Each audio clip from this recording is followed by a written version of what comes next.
echoes of Hill House where shadows whisper. The old Hill House mansion loomed before me, its weathered stone facade, a patchwork of shadows in the fading twilight. I, Eleanor Vance, stood at the wrought-iron gates, my small suitcase clutched tightly in my trembling hand. At 32 years old, I had never truly lived. Having spent the past decade caring for my invalid mother, but now, with mother gone and my sister Carrie all too eager to claim our meager inheritance, I found myself adrift when the letter arrived from Dr. Montague, inviting me to participate in a study of supernatural phenomena at Hill House. It felt like a lifeline thrown to a drowning woman. As I pushed open the creaking gate and made my way up the overgrown drive, I couldn't shake the feeling that the house was watching me. Its windows, like hooded eyes, seemed to follow my progress. The air grew colder with each step, and by the time I reached the massive oak door, I was shivering despite the warm summer evening. I raised the heavy brass knocker, its impact echoing ominously through the house. For a long moment there was silence. Then, just as I was about to knock again, the door swung open with a groan that seemed to come from the very bones of the house. Miss Vance, I presume? The woman who stood in the doorway was tall and angular, her severe expression at odds with the floral print dress she wore. "I am Mrs. Dudley, the housekeeper. Come in, quickly now. I don't stay after dark." "No one does." Before I could respond, she had ushered me into a vast, shadowy foyer. The air inside was stale and heavy with the scent of decay. Mrs. Dudley moved with quick, nervous steps, leading me through a maze of corridors. Her voice, when she spoke, was a monotone recitation. "I set dinner on the sideboard at 6. You can serve yourself. I clear up in the morning. I don't wait on people. I don't stay after I set out the dinner. Not after it begins to get dark. I leave before dark comes." We arrived at a bedroom that, like the rest of the house, seemed to exist in a state of faded grandeur. Heavy velvet curtains framed windows that looked out onto tangled gardens. The four-poster bed was draped with dusty hangings, and in one corner stood a full-length mirror, its surface clouded with age. "You'll sleep here, Mrs. Dudley said. Dr. Montague and the others will arrive tomorrow. Remember, no one can hear you if you scream in the night." With that cheerful parting, she left me alone. In the oppressive silence of Hill House, I unpacked my meager belongings, trying to ignore the way the floorboards creaked beneath my feet, or how the shadows seemed to lengthen and shift when I wasn't looking directly at them. That first night was the longest of my life. Sleep eluded me as the house settled around me, each groan and whisper of wind sounding disturbingly like hushed voices. At one point, I could have sworn I heard the sound of a child laughing, followed by running footsteps in the hallway outside my room. But when I gathered the courage to open the door, the corridor was empty and silent. Morning brought a measure of relief, along with the arrival of my fellow participants in Dr. Montague's study. Theodora, an artist with a vibrant personality that seemed at odds with the gloomy atmosphere of Hill House, greeted me with a warm smile. Luke Sanderson, the young heir to Hill House, maintained a facade of casual charm that didn't quite mask his unease at being in his family's ancestral home. Dr. Montague himself was a small, rotund man with kind eyes and a scholarly air. He gathered us in the parlor, the room's once opulent furnishings, now faded and threadbare, to explain the purpose of our stay. "Hill House has a reputation," he began, his voice hushed as if he feared the house itself might be listening. "For over 100 years, it has been the site of tragic deaths, unexplained phenomena, and whispers of hauntings. We are here to investigate, to document, and perhaps to understand the nature of what makes a house haunted." As Dr. Montague spoke, I felt a chill run down my spine. The house seemed to press in around us, its very walls absorbing his words. For a moment, I could have sworn I saw a face peering at us from the darkened doorway. But when I blinked, it was gone. Our days fell into a routine of sorts. We explored the house's labyrinthine corridors, documenting cold spots and taking photographs of rooms where previous inhabitants had reported strange occurrences. At night, we gathered in the parlor, sharing our experiences and theories about the house's dark history. It was during one of these evening discussions that we first experienced undeniable proof of Hill House's supernatural nature.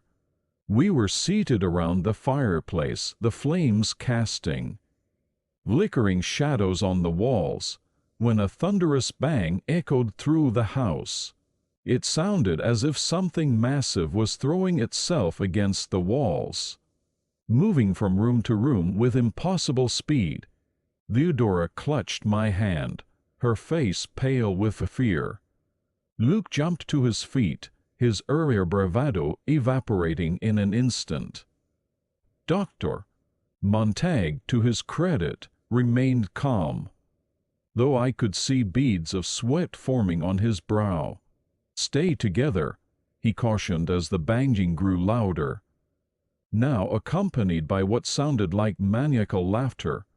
"Whatever happens, we must not separate." The cacophony reached a fever pitch, the very foundations of the house seeming to shake. And then, as suddenly as it had begun, it stopped. The silence that followed was deafening. What was that?" Theodora whispered, her voice trembling. Before anyone could answer, a child's voice echoed through the room, clear as day, though none of us could see its source. "Come play with me," it giggled. "Forever and ever." That night marked a turning point in our stay at Hill House. The phenomena increased in both frequency and intensity. Objects moved of their own accord. Doors slammed shut and refused to open. The temperature would plummet without warning, our breath clouding the air, even as sweat beaded on our skin. But it was the writing that truly terrified us. We awoke one morning to find messages scrawled across the walls, in what looked disturbingly like blood. "Welcome home, Eleanor. Help us.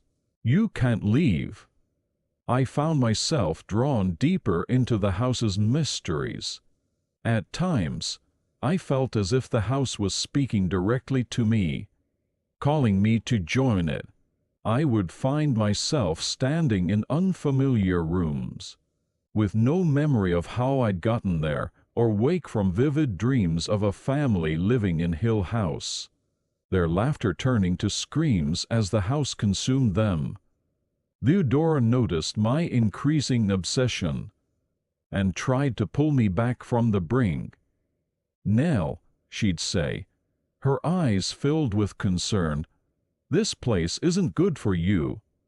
We should leave." But I couldn't leave. Hill House had taken hold of me, its tendrils wrapping around my mind and soul. In its dark corridors and secret rooms, I felt a sense of belonging I'd never experienced before. For the first time in my life, I felt at home. As our stay stretched on, the line between reality and nightmare began to blur. We witnessed apparitions that defied explanation. A woman in a Victorian dress who walked through walls. A man with a grotesquely twisted face who appeared in mirrors. A group of children playing a silent game of hide and seek in the overgrown gardens. One night, unable to sleep, I wandered the halls alone. Drawn by a faint melody I couldn't quite place, I found myself in the ballroom, a vast space that must have once hosted grand parties, but now stood empty and decaying. As I stepped into the room, the music swelled, and I saw them ghostly figures twirling in an eternal dance, their laughter echoing off the crumbling walls. For a moment, I was transfixed by the beauty of the scene. Then one of the dancers turned to look at me, and I saw that behind her elegant mask was nothing but a skull, its empty eye sockets fixated on me with hungry intensity.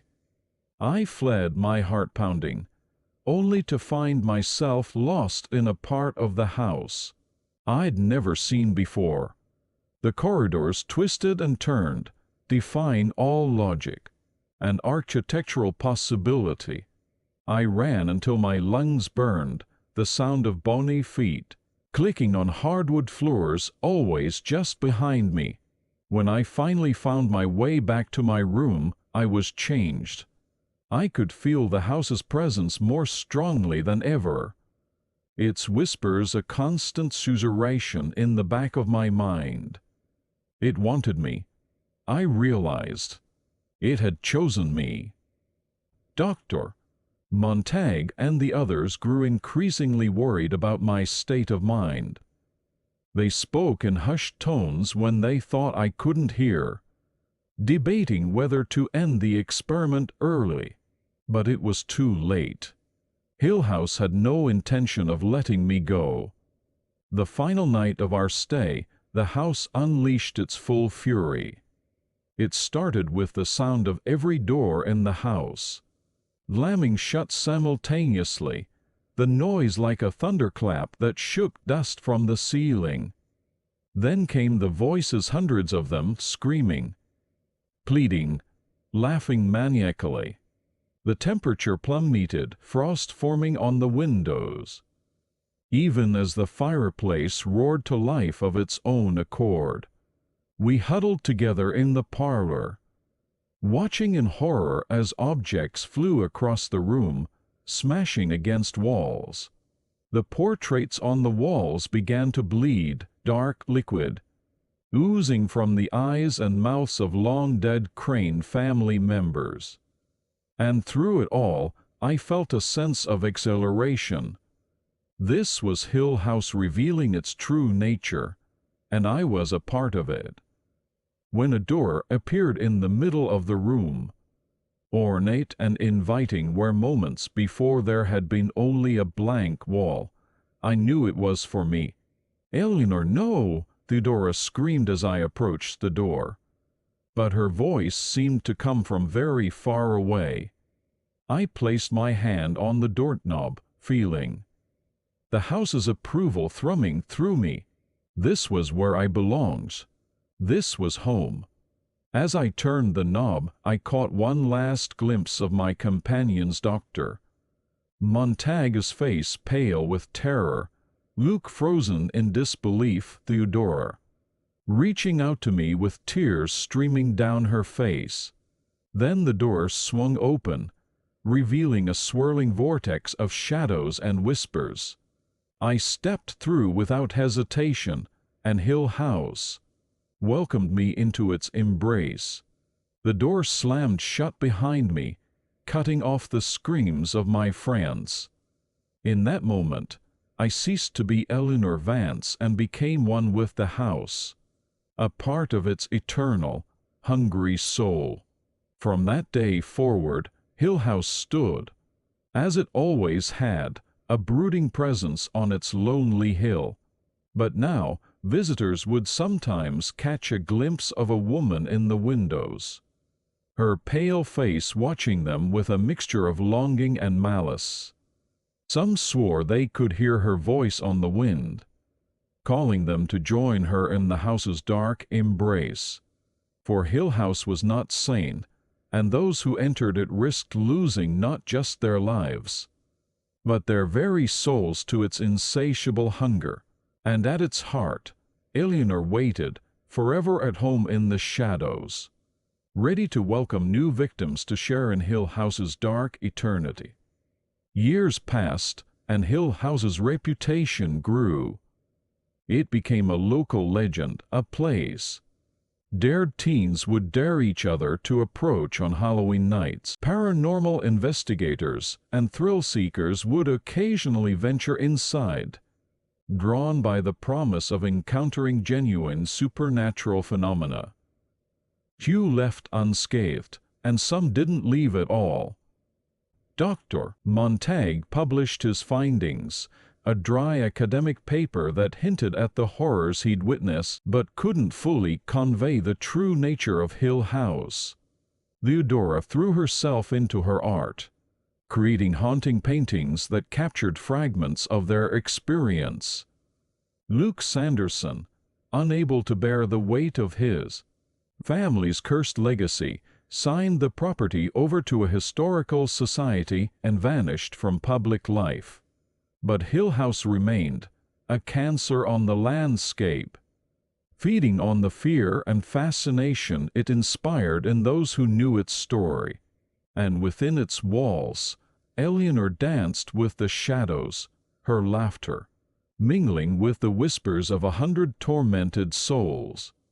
For Hill House was hungry, and it would wait, however long it took for new victims to cross its threshold. After all, in Hill House, time had no meaning. There was only the eternal now, the endless dance of darkness and light, sanity and madness, life and death. And at the heart of it all, Eleanor waited, forever at home in the house that had claimed her soul,